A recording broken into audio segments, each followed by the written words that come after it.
Hello and welcome to the Footy Mailbag. Thanks for listening to us during the 2025 preseason to help you get your starting team and season strategies in order. My name is Damo, and as a delayed punishment for suggesting Harry Mackay multiple times last year, Clarkey is serving a 1-week suspension. So here with me for this episode is a man who assisted me during the off-season with our Moving Parts podcast. It is Steven from SDS SuperCouch. Great to have you back filling in for Clarkey, mate. How is the preseason treating you? The preseason's treated me good. We're getting some practice games very shortly, so super keen for that. Yeah, no, it's been going really good. Happy to be involved for the first appearance for 2025. So very excited to talk about some of these 200 plus K mids. And also joining us to discuss the midfielders this week is a man not just making his mailbag debut, but his podcast debut. It is community legend, SuperCouch Potato. How exciting is this? Great to have you here. Hello, thank you. It's great to be here. Appreciate the invite. Now, Potato, how is your team shaping up? What positions do you have locked in at the moment, and where's causing headaches for you? Oh, there are headaches everywhere, every line. It's all about how do you adapt, having a backup B, backup C, backup D. So yeah, I've got the main structure set, but obviously that's all going to change once we get a look at these rookies coming through as well. But there's a couple of locks, but yeah, that can change. No one's permanently in there. Very good. The Footy Mailbag has contributed to SuperCouch Swordplay's season guide, which is available for pre-order now. You can use code FootyMailbag10 to get 10% off your pre-order. So I'll just quickly go through some SuperCouch relevant injury news just off the top. Before you get started, if you want a better deal, use SDS10 to get 10% off your SuperCouch season guide.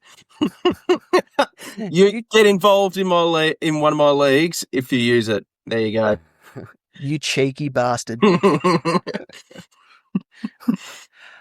guest on this podcast and you're turning people away from our code. It's taken over. Oh, I've downgraded from co-host to guest now. Damn. All right, SuperCouch relevant injury news. Jack Sinclair exited the Saints intra-club last Friday with a hamstring injury and has been cleared of serious damage, but will still miss 3 to 4 weeks. Charlie Curnow was sent for scans after a knee issue out of the Carlton intra-club, but results have shown no structural damage, no further info yet. Gideon Coleman has had a setback in his recovery from his ACL injury. Lions not putting a time frame on his return now. And Darcy Parish is in doubt for the first part of the season with a persistent back injury. Also with a back injury is Toby Conway at Geelong out indefinitely with a slipped disc in his back because he coughed in bed. And Judd McVie is out for 6 to 8 weeks with a hamstring, which puts him at an estimated return of around round 4, which is gather round. All right. Toby Conway got an injury that I usually get when I wake up of the morning. That's usually the over 30 injury. Just sleep funny and you're out for a week. So when you get to 30, it's all about sleep deprivation and back soreness. Yep. All right. Well, we'll start with Marcus Bontempelli, 681K, averaged 123.8 over 24 games. My spreadsheet includes finals, with a high score of 186, 20 scores of 100 plus, 13 of those 120 plus, averaged 75.4% of the CBAs and went at 1.18 points per minute. It feels like it's one that people are talking about as being potentially too expensive. There's a bit of price to come down, but he's a consistent guy who, believe it or not, there's talk that he could go even better, but there's also the camp that thinks he could do a bit worse. Potato, where are you sitting on the Bontempelli debate? I've got him locked in. I mean, after paying top dollar over 700,000 last year, this seems like a bargain, even with the adjustments at 681. So look, he's getting a bit old though, 29. I do get a little bit worried when people are over 30, but still not a concern at all at this stage. Let's see how he finishes the season though. He's locked in my team. Stephen, I know you have your own reservations. Let's hear them. They've been adjusted a little bit. You know how I was talking about on the Moving Parts podcast about I'm not paying $650, I'm not paying $650 plus on players. I'm not ruling him out. I think the temptation's now hit with him, and it's like, oh. But look, I still think there are some little concerns. I think 29's about the age with some of these midfielders when we start to see a little decline. But it's not the case with all players, of course. Like we know how good Lachie Neale's been for so long. Dominant, hasn't he? 32. Yeah, I know, and he's still rolling at 645k. But I guess with Bontempelli, could that decline hit? But at the same time, he's basically untaggable as a player. He's got the samurai haircut back, so that's even more. Oh God, do I really want to fade this guy? So I still haven't got him in my side, but I'm not ruling it out because out of all the 600k plus midfielders, he's still my favourite. So yeah, Bond for security in that midfield, as we're seeing a few dominoes fall in the midfield. So yeah, I'm not ruling him out in my team, but he's still currently not in it. Yeah, well, with Treloar out and all those other players, and they're obviously missing Matt Kennedy. They've just brought in Matt Kennedy from Carlton, and who can probably play that forward role that Bont was doing. It feels like Bont's going to be stuck in the middle a bit more this season, and I agree. And I think that's going to be the avenue for his average to at least stay level, even if he doesn't improve it. So it is a lot to invest 681k, but you know what you're getting, and it's a captaincy option every single week. And do you kind of make the investment because of the captaincy part of that equation? Just about, don't you? Like, that's a lot of the reason, because round one is usually the hardest to nail captains because we've got no current data whatsoever on strengths and difficulties in certain lines. We can go off last year, but certain things do change.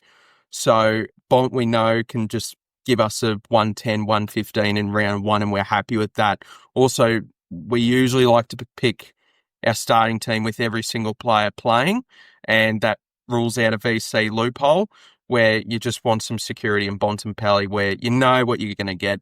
Likely no lower than a 110 against that North Melbourne midfield. So, yeah, he just offers a lot of security. It's pretty tough to be the highest scoring player 3 years in a row. So I guess that's one thing to keep in mind. He's done in back-to-back years. Can he make it a three-peat? Kansas City Chiefs didn't. We'll see if Bontempelli can. Next player on the list is Zach Butters, 648k. Averaged 115.8 across 25 games with a high score of 175, 17 scores of 100 plus, 12 of those 120 plus, 67.6% of CBAs on average, went at 1.17 points per minute. It feels like if someone's going to usurp Bontempelli, it's going to be Zach Butters. Yes, I agree. And buy free as well. I think he can explode pretty early here. Who's he got? Collingwood, Richmond, and Essendon as well. I know I could see a pretty heavy couple of big games there. He's had a 175 against Richmond not that long ago as well. Could be a very good VC option. Dangerous. He's not in my team though. I can only fit one of Bontempelli and Butters, and I just think I'm going to back Bont. Yeah. I've gone big. I've got Bont and Butters at M1, M2, and it feels very comfortable at the moment. Bloody Damo shopping at Louis Vuitton, clearly. So, yeah, but it also means a good thing. I'm not sure if we got him on the list later, but also that run of fixtures is also good for Connor Rosie too. So yeah, so he's in my team currently, but not Zach Butters. Zach Butters was early, but I guess how much further, because we've seen every single season him take his game to another level and another level and another level. I think 96 in 2022, then 113 in 2023, and then a 120 in 2024.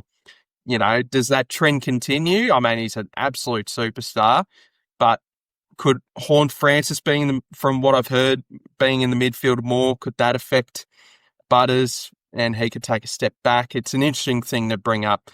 648k. Yeah, I do like Butters, yes.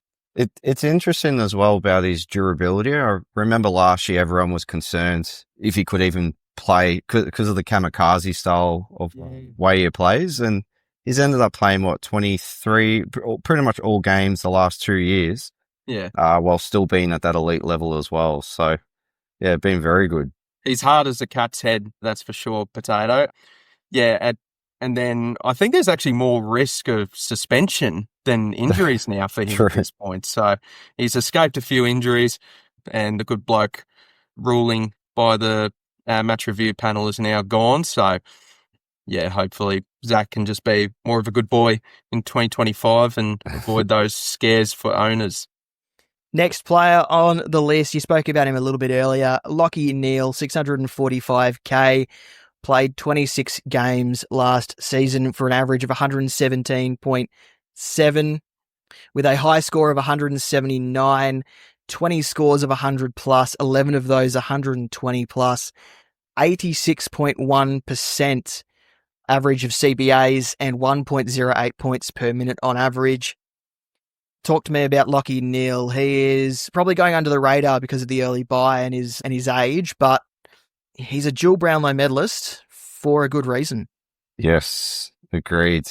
He's not in my team, and he won't be, that's for sure, because of that early buy. I also think he'll probably regress a little bit. And by that, it might be a 110, which might still be pretty high. But I just think there's going to be others now that are going to have to do the heavy lifting as well. So I'm hoping that's, we'll get to him later, but I'm hoping that's Dunkley. But he did also have a bit of an off-season surgery as well. So I believe he's back at training now. Have you guys heard any update on that, though? Yeah, I think he's back in full training. I think it wasn't supposed to keep him out of the season, but it was that foot issue that he was managing in the grand final that eventually went snap. Yeah. Yeah. Any concern for that? If he didn't have the bye, would you pick him? Yeah, I still have concern over it. Yeah, I probably wouldn't have picked him whether he had the early buy or not, to be honest. I think it's just not a risk I like taking. Like, we know how much of a superstar he is, but we still don't know. The curve eventually hits, and after stuffing his foot even more in the grand final, I haven't heard much about the updates with Lachie Neale, with how he's tracking with it.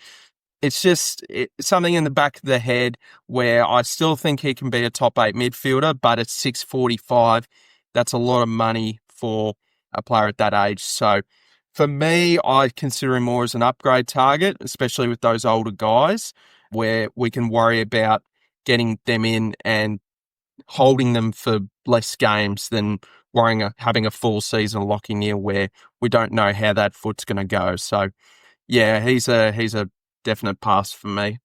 Yeah, as you say, he's probably more of an upgrade target after their early buy at least. But yeah, we got to see that he's over the foot issue as well. Yeah. Next guy on the list is Nick Dacos, 631k, averaged 117.2 in 23 games with a high score of 186, 18 scores of 100 plus, 11 of those 120 plus, 73.9% of centre bounce attendance, and 1.08 points per minute. Another guy that's had a foot issue in the preseason, but he appears to be over it, appears to be in full training again. Another guy that could possibly usurp Marcus Bontempelli as the top scorer in 2025. Potato, where do you sit on Nick Dacos? If it wasn't for that foot issue, I had him locked in my team. So he's a big watch and see. Fully expect he's probably going to go nuts. I think I made a joke tweet about that as well. He'll probably score 100 in a half, get rested, and everyone will scramble to fit him in. Yeah, I actually think he'll be the one that will overtake Bontempelli, whether it's this year or next year.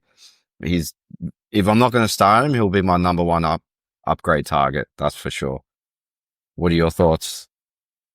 Yeah, I'm fairly similar on you with Dacos's take there. So yeah, I'm probably not going to start him. We'll see how he looks round 0. We know player interviews on Channel 7 can be a load of bollocks, so we'll see how he goes. Like, I'm pretty sure Jordan De Goey, if we're saying the groin injury was nothing and all that, and then he gets injured 2 days later. So yeah, I'm very similar with you. We'll see how he looks.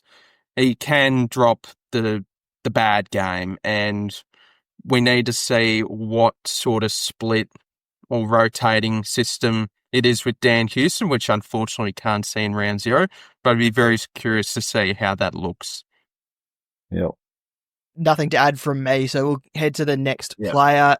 Isaac Heaney was available as a forward last year, but now only a midfielder. He played 24 games last season, averaged 115 with a high score of 165, 17 scores of 100 plus, 12 of those 120 plus, 73.8% of centre bounces, and 1.14 points per minute.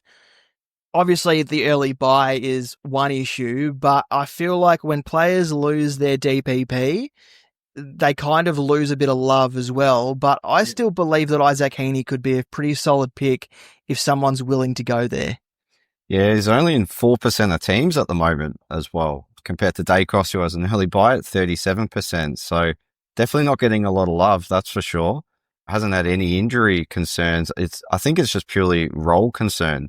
Are we going to see a bit of a mix-up with the new coach taking over as well? So that's my biggest concern. We've finally got to see the Heaney that we've been waiting for all these years. There's always that sort of burn man or a bit of a tease as well.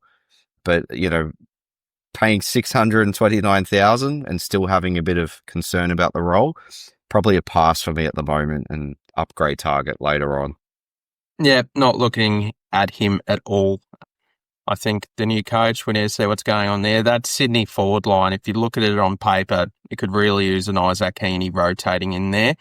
Even if it's just for 40%, that forward line, there's not a bit of love. There's not much love there in terms of goal power besides Papley. So, yeah, I do have my concerns with Heaney, and I'll be passing. And yeah, we saw after the suspension as well, just the complete drop in form with Heaney. Obviously built it back up during the finals series, but yeah, no, not for me. We'll see how he looks as an upgrade target later for me. His CBAs were pretty steady though throughout the year. They were. Yeah, we didn't really see a drop or anything towards the end of the year, so he still did have the role. Yeah, but agreed, I'm still not sure what that mix is going to look like and the impact it will have. Yep. And you mentioned Dean Cox has come in as the coach. We don't know what changes he's going to make to the game plan or what that's going to look like in his vision. So it might be best to just stay away from Isaac Heaney, especially at that high price. Yeah. Or could it go the other way? Do we see Chad Warner being pushed out a bit and that really locks in Heaney as a full-time mid? That could be something to watch with that Rowbottom. move would really lock him in on a move to West Coast if they do that too. Yeah. He may have already decided. Nah, it's West Coast. Not touching it. Next player on the list is Caleb Sarong, 623K. Sorry, future Chad Warner teammate Caleb Sarong, 623K, 23 games last season for an average of 115.7, high score of 170, 17 scores of 100 plus, 8 of those 120 plus, 78.9% of centre bounces, 1.14 points per minute. I like his teammate who's a little bit cheaper, which we'll talk about in a moment, but I actually think that Caleb might go to another level eventually this season, but it's just how quickly he takes to, having to share the load a bit more this season. He's only 24 years old. I think he's got a little bit more he can add as well. Yeah, I would love to have him in my team alongside Brayshaw, as we'll get to him later as well. But can you fit Bont, Butters, and Sarong? All going to be buy free, but he's just spending a lot of money just in those three guys. He's been in and out of my team though, Sarong. I'm not ruling out that, he might find a way to get back in. Stephen, he struggled with the tag in the second half of last season, which was a lot of the reason people went off him this preseason, especially. You'd imagine he's had some work done in the preseason to, in drills and stuff to kind of prepare him for that. But it feels like you can tag Andy Brayshaw, doesn't really affect him. You can tag Hayden Young, doesn't really affect him. Sarong's the one that gets shut down when someone goes to him. That's probably the biggest concern, isn't it? Oh, for sure. And I really like Caleb Sarong as a player. I think you're correct. He can get to that next level at some point during the season. But I guess if Andy Brayshaw didn't exist, I'd probably be looking at Caleb Sarong, but we'll get to Brayshaw later. But yeah, Sarong, if something happens with Brayshaw, then I can happily adjust to Sarong. But just, yeah, I'd like to see early days how he goes with those adjustments with the tag, because he will get them. Next player on our list is Zach Merritt, 621k, 23 games last year, 115.3 average, high score of 145 with 18 games of 100 plus, 11 of those 120 plus, 79.5% of CBAs, 1.1 points per minute. Kind of going under the radar, Zach Merritt, but I think he's a very solid selection for people to have in their starting side. Potato, you're a Bombers fan. Let me know about Zach Merritt. He's not in my team. Don't know why. I just should find a way to make it happen. It's so good to pick someone that you enjoy barracking for as well. It can go the other way if they have a bad game, but he's just been so consistent, hasn't he? What's he been doing? Like 115 since 2020? Pretty much, or 115, 112, 116, and 115. Just super consistent. So we always seem to be able to pick him up a little bit cheaper through the year, and I always seem to upgrade to him at a good price. But yeah, he's not in my team at the moment. I can't have too many on that early buy, so it's just a upgrade target for me as well. Last season, his price didn't really drop at all because he had such a consistent year, Stephen. It might be best just to start with him if you want to have him, I guess. Yeah, very much so. He really sort of debunked that theory of, we can get him later in the year because he'll have a couple of bad games and get cheaper, but super consistent and really annoying to try to get into my side last year because he just wouldn't drop in a bad game. So I think it's just the early buy structure for me, and for the time being, I'm not ruling him out because I just think he's a fantastic player. And guess you're hearing a couple of things of that there might be a little bit of half back time for him to try to avoid the tag and that sort of thing. But yeah, just the ultimate professional, Zach Merritt. So yeah, I'm not going to rule him out, but yeah, I guess it'll take for him to come in. Bombers actually play a lot of early games as well. Yeah, a couple of Thursdays, a couple of Fridays, a lot of Sundays. I think we've only got one Sunday, so a very good VC option to have as well. He's more the reliable one though. Like, I guess you'd almost prefer him to be more on the Saturday, Sunday games. Where it's a you know what you're going to get for him. Yeah. He has the ceiling, but it doesn't pop up too much. So I wish it was actually the Saturday, Sunday games that he got. But if you're just looking for someone super consistent to get on your captain, then Zach Merritt's right there on Thursday and Fridays. All right, next guy on the list, and then we're out of the 600k guys, is Josh Dunkley, 602k, 27 games last season, 109.6 average last season, 163 was his max score, 18 scores of 100 plus, 9 scores of 120 plus, 80.2% of centre bounces, 1.03 points per minute. Stephen, you were shaking your head. Oh no, I'm sure he's a good bloke, but yeah, I'm not going to be going there. There's the risk with him maybe being even more accountable for Ashcroft to take his game to another level more consistently in 2025. And he's another victim of the DPP just killing any sort of relevance in his game. So yeah, he could be a good upgrade target at some point, but like I could see a world where he gets to low 500s and we can get him on the cheap there, but for the time being, definitely a no. He's got an underrated, consistent Supercoach game, and I think last year we saw that he can have those scores where he scores about an 85 or a 90, but we don't see too many games below that just because he is a high tackling player.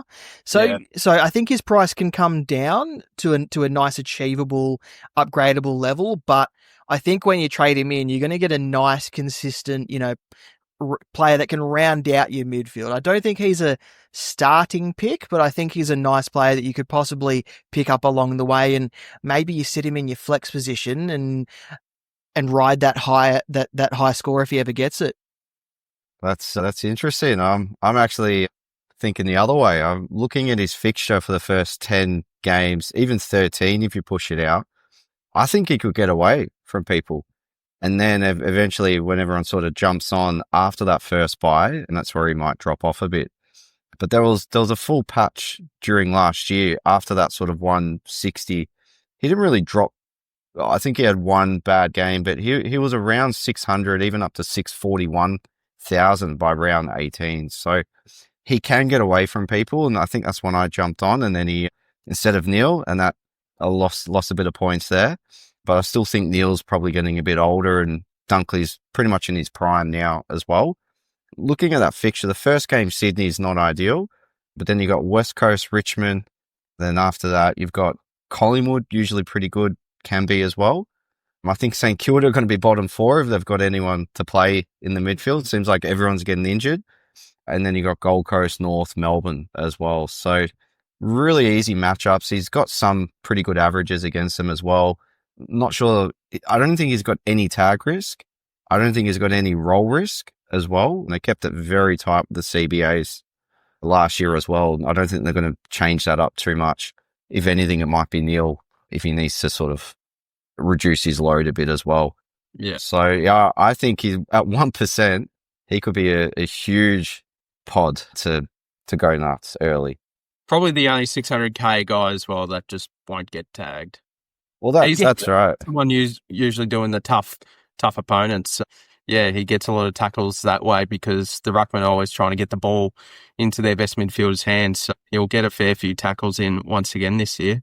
Well, price at 111, he could go at 115 or more. Yeah. That's actually a little bit of value for a 600k player as well, possibly. So yeah, I like it. I can't fit him in though. He's been in and out though, but yeah, I just can't have too many on the buy early. I think it'd be a nice pod. Yep. Next player on the list is Patrick Cripps, 595k, 24 games last season, averaged 111.2 with a high score of 144, 17 games of 100 plus, 9 of those 120 plus, 78.9% of centre bounce attendances and 1.06 points per minute. He had a pretty consistent year last year, but flying under the radar, and I don't know if it's just me, but I actually forgot that Carlton weren't a part of opening round until maybe a few weeks ago. And so that's just me not paying attention. But now that he's not part of opening round, and I can confirm that tonight, thank you very much, he's actually come under consideration for me. There you go. No, he's an absolute champion of a player, but not personally. For me, I just don't think he's that super coach guy. I know he has been in the past, but yeah, he's obviously an absolute superstar, so you can't rule him out. But I guess there's just other guys at lower prices that could score similar to what he does. Are you expecting an upside there, Damo, to 110? Or would you be happy if you did the same? Upside to the best Brownlow season ever. I'm probably expecting him to be about the same. So there's probably not value in his price, but it's done 119 and backed that up with a 117 before. He could actually push it back up to a 115 plus. I mean I'd be happy if you just sort of kept around that average, but I know you're supposed to buy low and then sell high in SuperCouch, so maybe he's not the best option to start with, but you got to have some consistent guys in your team. Yes. He'll be bloody good against Richmond in that first game. Who'll be on him? Josh Smiley? Oh, God. Jeez. Could go huge. The death of Josh Smiley in that game. I actually thought Cripps was a lot older. The AFL moment, man. Yeah. You're playing on Patrick Cripps, first bounce of the season. Next guy on our list is Andy Brayshaw, 591k, 23 games last year, 109.8 for the season, post-bye, though, was 116.5, had a high score of 147 with 16 scores of 100 plus, 10 scores 120 plus, 70.1% of CBAs, and 1.08 points per minute. I think 116.5 in that second half of the season is probably closer to what he's going to produce in 2025. And I know he's only about 12% owned at the moment, or maybe climbed a bit from there, but a lot of people on Caleb Sarong. I think Andrew Brayshaw is the one that people need to get on. Yeah, I agree. What changed after the bye? So early season, he was dealing with a knee issue that he was basically told he just had to play through. It's almost like when you get tennis elbow and you're told to just continue using your elbow. So, like, I think it was just something like that, but in his knee, and that's why he was moved out to the wing in some points. But yeah, I think post-bye, he was completely over it with that rest in the middle of the season, and we saw the Andrew Brayshaw we all know and love, and hopefully we get that for all of 2025. It's very dodgy that they didn't tell us about till about, what was it, round 7? Oh yeah, by the way, he's actually like playing injured, but we didn't tell anyone beforehand, so it was like, yeah, cheers. It wasn't the club that told us in the end. It was actually Andrew on a Triple M interview, I think. So I thought it was Rhino. No, so well, maybe Rhino reported it after he said it on Triple M, but yeah, it was a bit sneaky. I mean, there was concerns when he was sitting out of preseason games early last year, so I think people had an inkling that something was wrong, but yeah. Yeah, right. Yeah, because people were keen on him early last year as well. Yeah. But then we all faded due to not seeing much preseason for him. So, yeah, that does check out. So, it seems like he's over it. Everyone's lauding his performances in preseason games. So I think that 116.5 average we saw after the bye is, I think, what we're going to get in 2025, which makes him be a career some best. nice value. Yes, I agree. I think there is a lot of value, and buy free as well. It's just been very consistent, though. I think the downside will be about 109, which is what he's priced at anyway. Yeah. So he's averaged that for the last three seasons, and that's even with this issue that he's had. So if he's over that, I think there's definitely upside. And contract year as well. I think he's going to stay, but I keep hearing. I guess there's got to be a little bit of an extra bonus on wanting to play well, but contract years usually mean jack. So Rhino reported just the other day that the contract will be announced before the start of the season. Yeah. So big tick. He's got to be captain after Pierce, surely. Surely. Strong's making a good case, but got to go with Andy. Gotta. You have to. All right, next player on the list. Luke Davies-Uniacke, 588k, 109 average last season in 23 games. 152 was his max score, 15 games of 100 plus, 6 games of 120 plus, 82.5% of CBAs, 1 point per minute on average. Another guy that is playing for his next contract, whether that's at North Melbourne or another club. He's flying under the radar, and we've got a question, and I know we're supposed to go to questions later, but I want to bring it in right now. Tim has said that LDU averaged 110 in a team that won 3 games, most over at halftime. Do we think he can up his average with the Kangaroos expected to be a lot more competitive this season? Yes. One thing I will say, though, is I'm hearing there's been certain injuries at training where he's missed a couple of the main sessions, but he's obviously a superstar player and we'll look for that new contract, whether that's North or St Kilda. So there's that would obviously be in the back of his head. In the back of his head, I do think he wants to stay, but there's got to be some.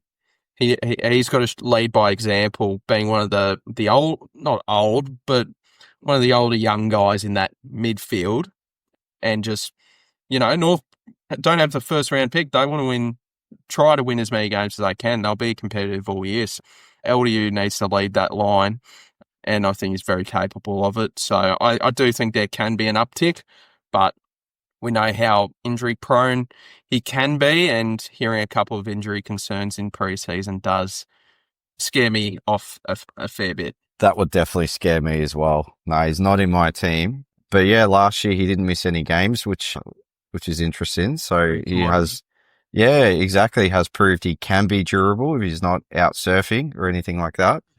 But yeah, there could be a potential upside there if they do start to win games as well. I'm not sure how much we might see. I mean, if he adds another 5, it's not something I've considered actually, but could end up being a good pick as well. Next player on the list is Errol Goulden, 581k, 26 games last season for an average of 106.5. 157 was his high score, with 13 scores of 100 plus, 6 of those 120 plus. Only 36.1% of centre bounces and 0.94 points per minute. He's another one under Dean Cox where we don't know how he's going to use him, and maybe with the early buy coupled into that is one that people might have to pick up later down the track during the season. Yeah, I agree as well. Just that early buy, it's not worth taking the risk. If he had DPP, different story, but at 108, we're falling down that sort of, if he averages 108 again in the similar sort of role, you'd be lucky to see maybe a top 20. We really need to pick a guy who has the potential to be in that top 10 for the mids. So I definitely want to wait and see the role. I think Goulden can go to another level this year. I think he has that capabilities, but what he's also capable of is dropping in 2 stinkers just due to that role. And we know that we've seen in the past he can get to low 500s, and we can just pick him up. And that's what I did last year. One of the best moves I made was getting Goulden at that very cheap price when he was very expensive the year before, and putting on an absolute clinic against the Cats. So there's nothing that's changed for me. He's still an upgrade target, and that's how I see it, just with that role. Could you see him moving to a role more inside, I guess, if Heaney moves up forward? Yep. Yeah, I can say that, but I still think there'll be times on the wing that he'll spend a fair bit just because of how damaging he is there. So yeah, I can see that happening, but I'd rather witness it before I buy into it. He is the prototype winger that a lot of clubs want now. So I think moving him out of that role would be silly on Sydney's part. But I mean, if they think that they can find someone else to do that and move him to a more damaging position, it's hard to imagine, but it's without knowing Dean Cox's game plan, you can't really predict anyone's role in that Sydney team at the moment. No. Yep. Yeah, I agree. I'm going to start coupling players together so we can move through a bit quicker. Next 2 players we're going to talk about, Noah Anderson and Matt Rowell. So Noah Anderson, 574k, 106.7 average last season, high score of 155, 11 scores of 100 plus, 10 of those 120 plus. And his mate Matt Rowell, 550k, 102.1 average, also high score of 155, also 11 scores of 100 plus, 8 scores of 120 plus. These guys, because they've got the early buy, is so hard, but also the form of being away and the form of being at home, we need to see that gap bridged before we can really put our faith in either of them. Yeah, no, for either of them for me. Yeah, we saw Rowell didn't end the season well whatsoever in the second half of the season, and then Anderson likes his own bed too much. So, they're passes for me, and I do think Gold Coast will be better this year, but we just need to see it. I agree. I think it's time with Dimmer there as well. I think that they are a chance to possibly make the 8. Yep. If they can. I mean, it's just, Anderson's just ridiculous. Like, he punches out 150s and then the next week he'll just pump out a 50. I just couldn't deal with that. Just if you can bring that floor up as well in those away games, he could be a very good pick. Yeah. If I had to pick between the 2, I probably would want to go with Anderson, but I just think those ceilings that he was pumping out were just ridiculous. Yeah, But that's why he gets tagged as well. very tough to pick any of the guys with that round 2 bye. If we're so desperate to get them, we'll get them after the bye, realistically. So shout out to the Pink Guernsey. Yeah. If you had to pick one though, Damo, who would you pick? I think Noah Anderson's probably the better SuperCoach player in the long run, and I think as captain he's going to go to another level. I don't know where that level's ceiling is though. Yeah. Yeah, agreed. Next player on the list is Tom Green, 574k, 110.2 average in 24 games, high score of 159, 14 scores of 100 plus, 6 of those 120 plus, 82.5% of CBAs and 1.05 points per minute. He actually had that game where he was subbed out on 5 points or 14 points or whatever it was. So his true average is actually 116. Ooh, okay. That's interesting. And that theory with him as well of him being a better fantasy player than a SuperCoach player was sort of, it isn't that big of a difference to what people think it would be. His game is suited more towards fantasy, but shout out Jaden Popowski. I think the difference between SuperCoach and fantasy scoring is what he gets 2.98 less points in SuperCoach than fantasy, so it's not really that much of a difference. But as I said to the previous 2 guys at Gold Coast, it's very tough to go with many of the guys in that round 2 bye unless they're rookies. The word out of the Giants that I've been hearing is Tom Green's focus this preseason has been making sure that his disposals count. Yep. He knows he can win it. He knows that he can get the ball out of the stoppage, but he's been working on improving where the ball goes after he has it. So he's been working on his kicking efficiency, his handballing, his decision making, and just hearing that he wants to improve that overall just makes him an interesting option. But again, and we're saying this to almost every player that we're talking about, that early buy is bloody annoying because it's in the way for a lot of the players that we want to select. Yes. That's actually very interesting. So in this season, I guess he averaged, 106, not including finals. But if you take away that score of 5, he's actually sitting at about 111 average. And he's in 11% of teams as well. So there actually seems like there's a bit of value in that pick. I'd be happy to sort of pay that if he could push it up to say 115. That's I guess what you want to get in your starting picks. Not someone I've considered because of that early buy, but I mean, last year I brought him in after those first 2 games just before his buy because I was worried he was going to get away from me. So definitely someone to start, I think. But yeah, that's very interesting. I'll have to reconsider if he's going to make it to my team. I like value, so... Next pairing is Christian Petrarca and Clayton Oliver. Christian Petrarca is 556k, 12 games last season for 106.5 average with a high score of 146, 6 games of 100 plus, 3 games of 120 plus, 58.7% of centre bounces, 1.07 points per minute. Clayton Oliver, 451k, 21 games for an 83.8 average with a high score of 141, 5 scores of 100 plus, 2 scores of 120 plus. We're not talking about Clayton Oliver of last season. There's a high belief that he can return to the Clayton Oliver of old, whereas Christian Petrarca might be returning to the Petrarca of old and might see himself forward a bit more often. Very stiff with the cracked rib as well over the preseason break, Petrarca, because, yeah, he was very firmly in my side before that. So very unfortunate for some owners. We'll see how he looks. I don't know whether he's on track to be playing the practice games. I haven't heard anything bad ever since that report. So I'll be interested to see how he looks. Clayton Oliver's a lock. Can he get back to his old self? I think the 120 plus days could be done. But even if it's just 110, perfect. I'd be happy with that. 450k. 110's a great result for 450k. I think 110 is probably about what we should be expecting. Yeah.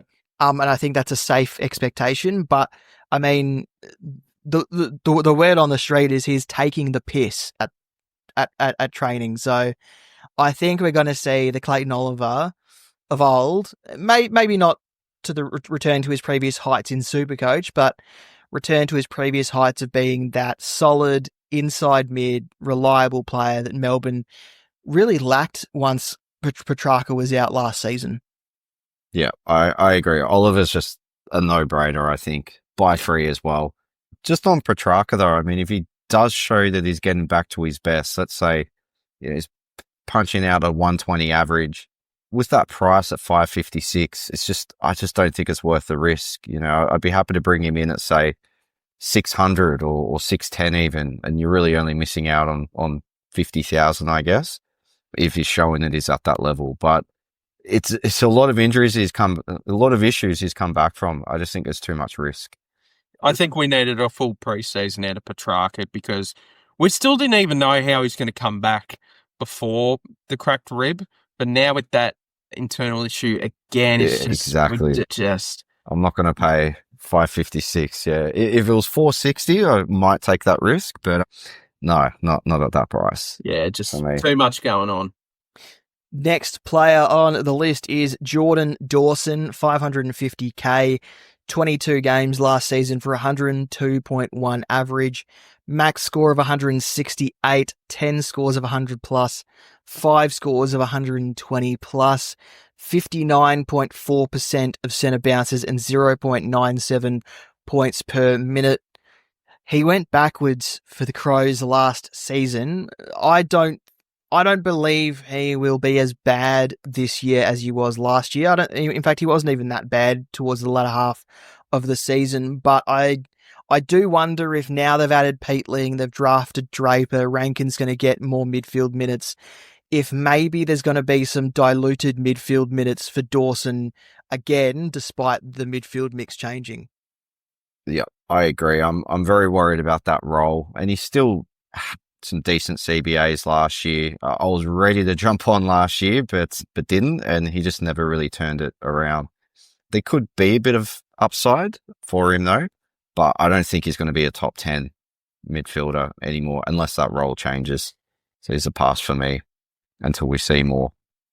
Yeah, nah.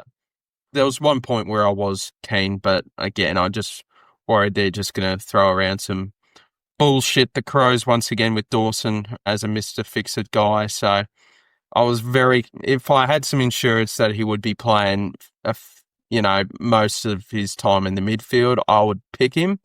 But there's just too much herky-jerkiness going on with his role. So yeah, I'll be probably not going there. What if he gets that dream role where he's playing in the midfield and drifts down defence, intercepting, sort of while the others move into the midfield? That's something to watch. I'd love it, but yeah. I can't back it in for it to happen. They'll put him deep forward probably again. Yeah, you got to see it first. I want to see it first. Yeah.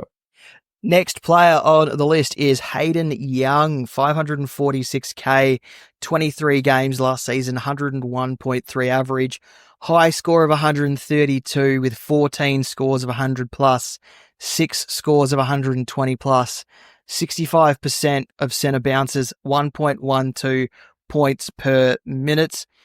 He was one that a lot were hot on last season in defence, started the year poorly and people traded him out, but towards the back end of the season and post-bye, he was starting to show the midfield numbers that we sort of wanted from him at the beginning of the season. And something that really pricked my ears up for him was his numbers, and the way that he was impacting the game was actually very similar to Marcus Bontempelli before he broke out. So that has raised my interest, if nothing else. Currently can't fit him in. I do want him at some point, but yeah, I think the fact that he was compared to Bontempelli is enough to pique anyone's interest, though.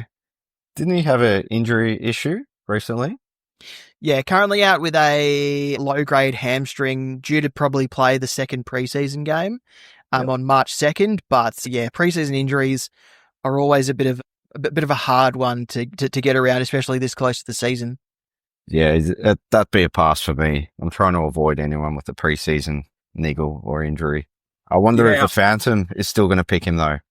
That would be interesting. He was my boy. He was my boy. I really wanted to pick him. Part of it thanks to Damo. He really built a really good case for me to pick Hayden Young, and I've just look back at the footage, look back at the training reports. I'm like, yeah, this is the winner. This is the 50K.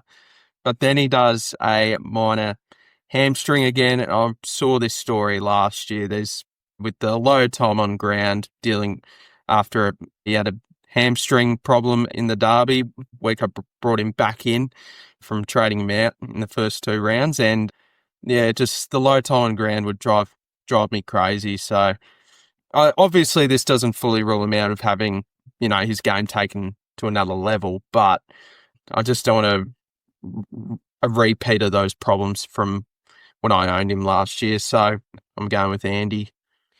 Next guy on the list is Connor Rozee, 529k, 23 games last season, 96.6 average with a high score of 168, 12 scores of 100 plus, 3 scores of 120 plus, 62% of centre bounces, 0.97 points per minute. Stephen, you said he's in your side at the moment. What has sold you on Connor Rozee? Well, I was listening to the SuperCouch with DR and Joven video, going through his side, and he brought up some really good points. Joven brought up some really good points about Connor Rozee. A lot went wrong for him last year, and he's priced at 98. We know that he's capable of going 110 average, and I think we mentioned those fixtures earlier in the podcast about Zach Butters, and I just think he's a really good guy to go with if you don't really want Butters, where compared to like a Bontempelli, there was that hype for Ed Richards and stuff, but there's not a proper really good option below Bont, where Connor Rozee, really good age bracket, 98, feels like he can go better than that, and Definitely. I think he's just a good bloke to have at 120k cheaper than Butters. So he's in my side currently. He's not a lock, but I think he's a really good alternative and currently fits in my structure. Yeah, I've heavily considered Rozee as well. I guess last year the debate was Butters versus Rozee. They were pretty similar priced as well.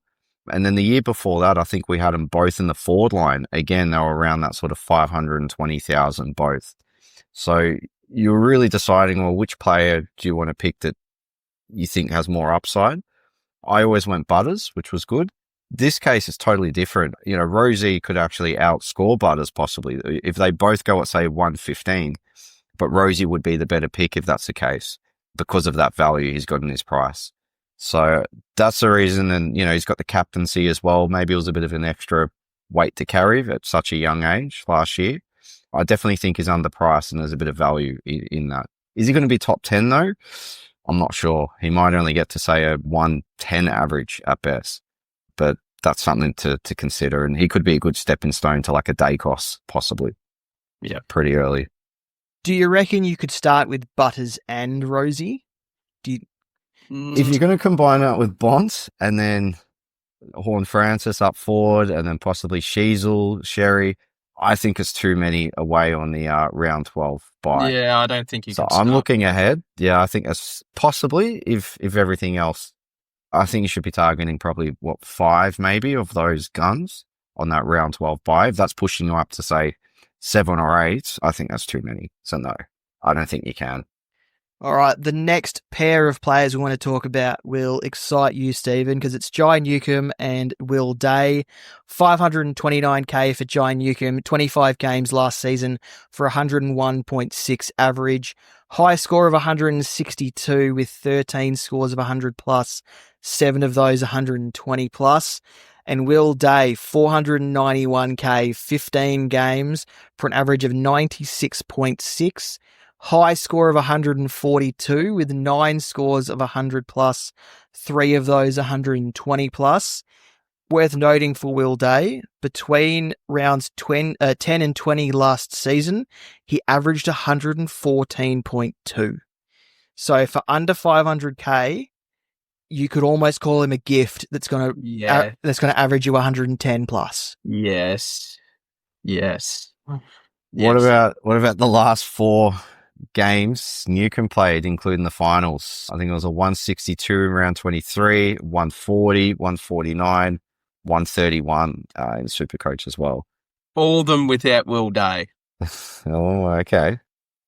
Well, Will Day played in the Richmond game, played about 2 minutes. But yeah, I think Newcomb is interesting. I think there's too many floor games that he can have where, he could even get as low as 430k, something like that. He's just that type of player where he can have those massive games, but then also have some poor games where Day, there's more of a scope for him to be very consistent as a SuperCouch player. I think he's more of a SuperCouch player than Newcomb.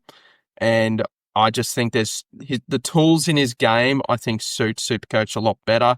He's got a great step, so he usually avoids the hole in the ball calls. He tackles well. He can get on the scoreboard. I think he averaged high 70s to low 80s in time on ground last season, and that was often interrupted pre-season. I think that can push to mid 80s, and I think a little bit of that bench time will go into some of his forward time. So I don't think that'll be taking him out of the midfield. I think there'll just be more time of him on the ground. So he was averaging 104 heading into round 20.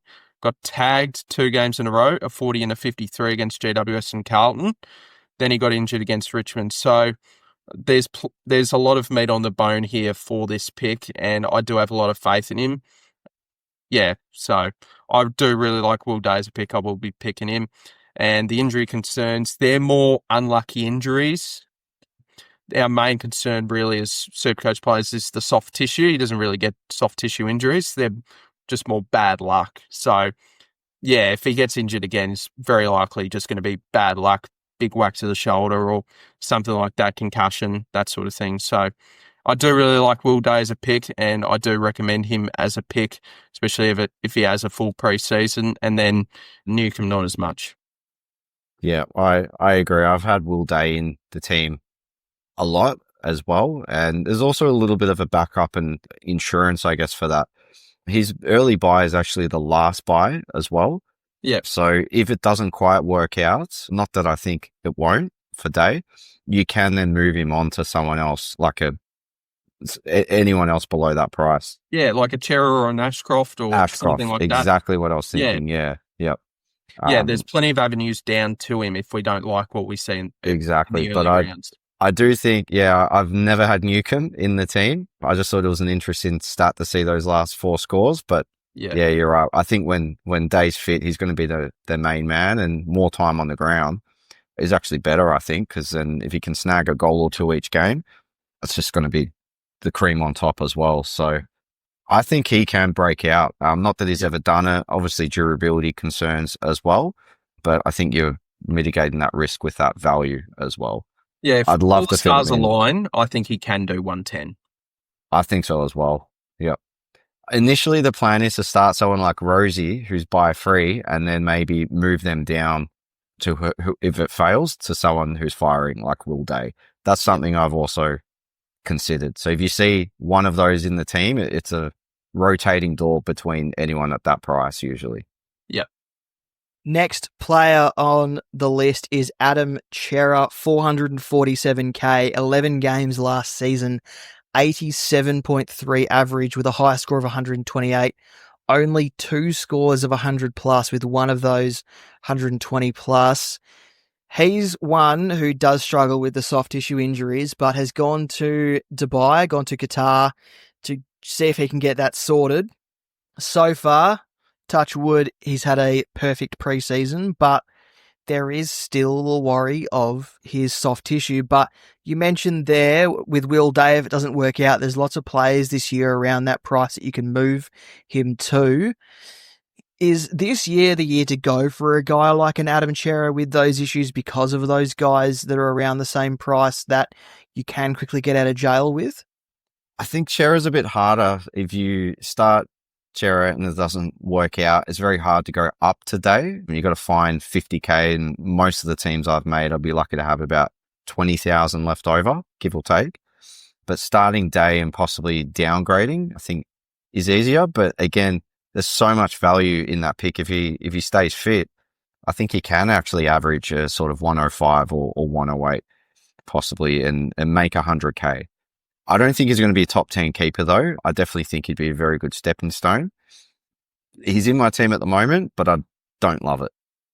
So yeah, I've got Chera in currently. I think it is the year to look at some of these guys around that price tag to have a crack at.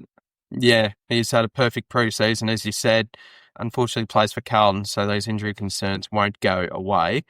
But yeah, this time last year, as a starting pick, he was at 600 plus K. So, at price at 87, is it 87 or 80 or 87.3? Yep, 87.3. Yeah. And there's scope for him, especially with Walsh. We're not touch and go for round one as well. So we expect he won't start the season on fire.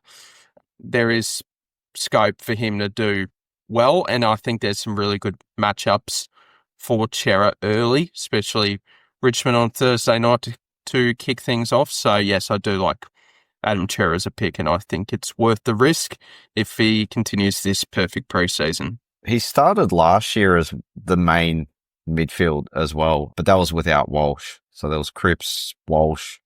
They had DeConning as well. Oh, sorry, Cripps, Hewitt, DeConning, and Shearer was in there very, very heavy for the first sort of 4 games. As soon as Walsh came back, though, yeah, those CBAs seemed to sort of drop quite a lot. So a little bit of uncertainty on his role. That is a bit of a concern, but kind of reminds me of, I think, Mark Murphy many years ago when he was about the same sort of price.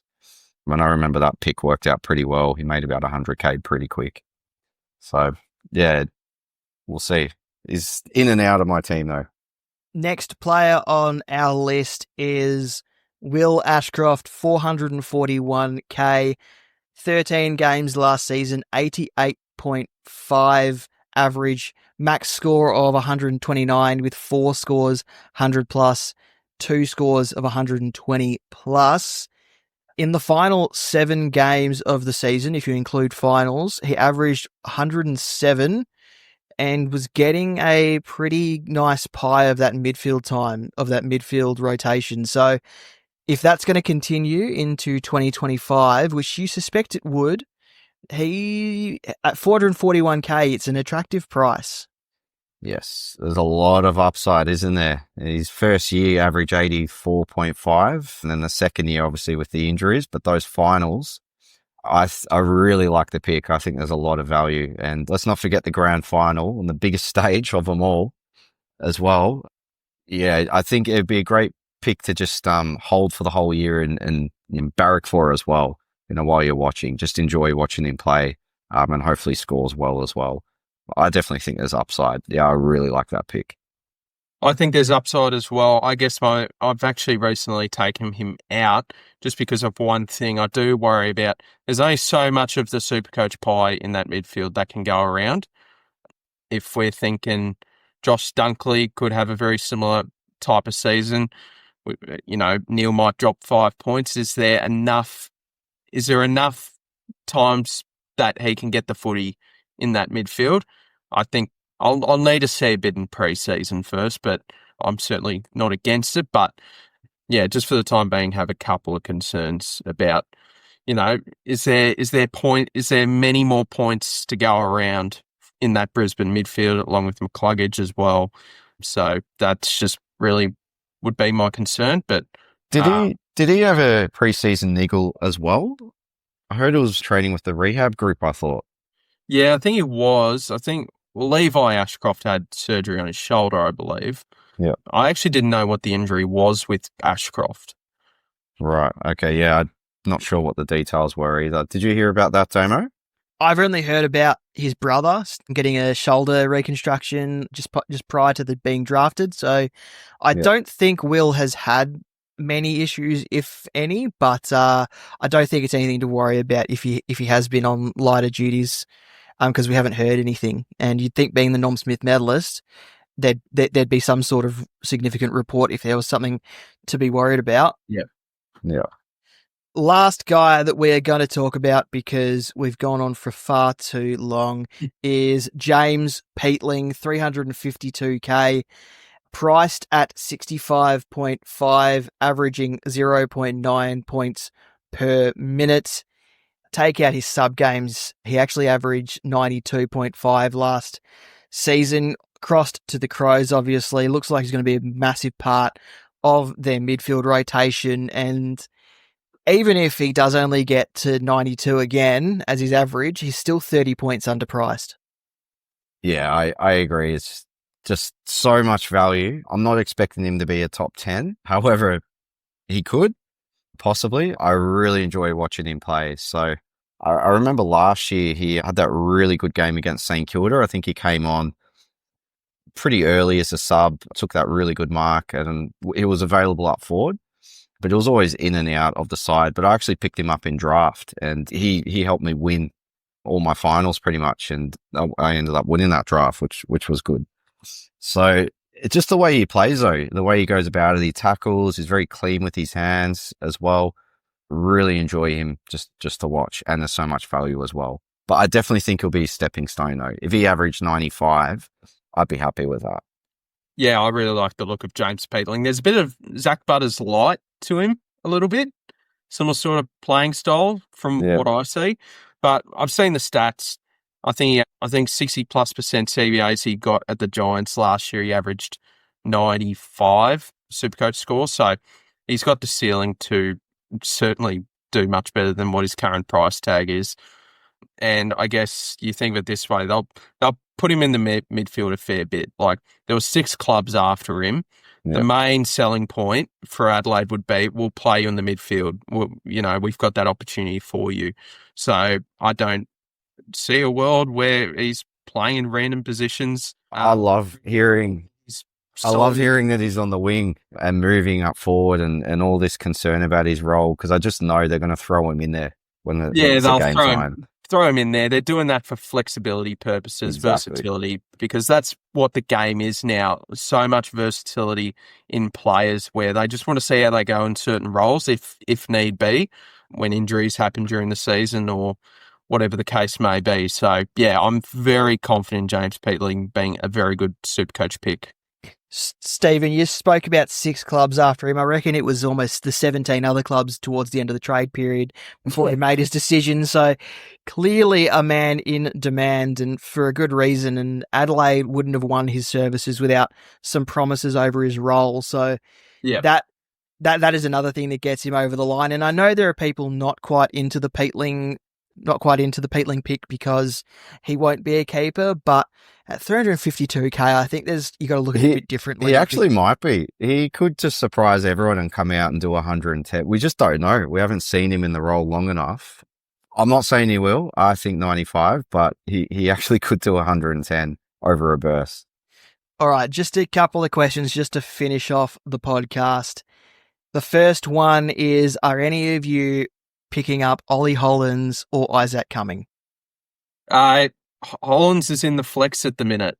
Yes, Hollands is in the flex. Cumming, I was quickly glancing at my phone, seeing for any news, and there was a report that Isaac Cumming is going to be playing on the wing this season. So, I mean, he's still underpriced for what he can do on the wing, but I needed that half-back role for me to be convinced there. And kick-ins as well, yeah.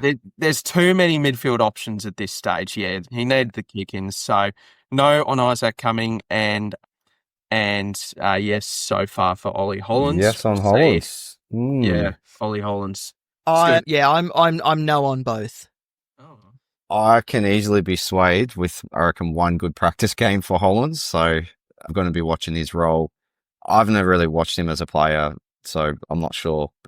He'll be like, if he's playing that half-back role, he'll be a bit like Nick Martin last year, not at the level. That's what I'm hearing. He's very fit. He's got a very good tank, but he's not a very good kick. Yeah. Sometimes with his kick. I don't know if I can go through that, but he's so cheap though, isn't he? You could almost go Chera down to Hollands. Yeah. Holland's disposal efficiency is what's stopping me from buying into the hype. I think if you're going to play at half back, you have to distribute well. And if Isaac Cummings is going to be on the wing, as you say, and as is being reported, then that crosses him off my list entirely. I have heard that he is, in some of the drills he has looked better in the kick with disposal efficiency in some of the match sims that Carlton have done. But I mean, I guess sometimes a lot of the case, if you're a bad kick, it's very tough to break that trend and to really make a significant difference in that. If sometimes you're just born with a good kick, sometimes you're born with a bad kick. And the last question, this is for you, Potato, from Ben. What is your favourite potato variant? Well, that's the thing. That it's so versatile, the potatoes, isn't it? You can have it for breakfast with a hash brown, have it for lunch with French fries, and then you can have a bit of mash for dinner. So it depends what meal. I'm probably more of a mashed potato, I guess. Yeah, nice. In the winter. Nice. Bit of gravy. Yeah. Bit of gravy, perfect. Yeah. Put some butter and chives in it. Oh, I might have to make some. Stop talking. All right, that's it for this episode of the Footy Mailbag. Thanks, Potato. It was a great debut from yourself. Thank you. Thanks for having me. Cheers. Great to meet you. And Stephen, thanks for stepping into the co-host chair again. It was great to have you. Awesome insights as usual. Thank you very much, Damo. Thanks for having me on board. So I really do appreciate it and happy to talk footy again. Head to thefootymailbag.net for links to our merch, written content, and links to all of our social medias.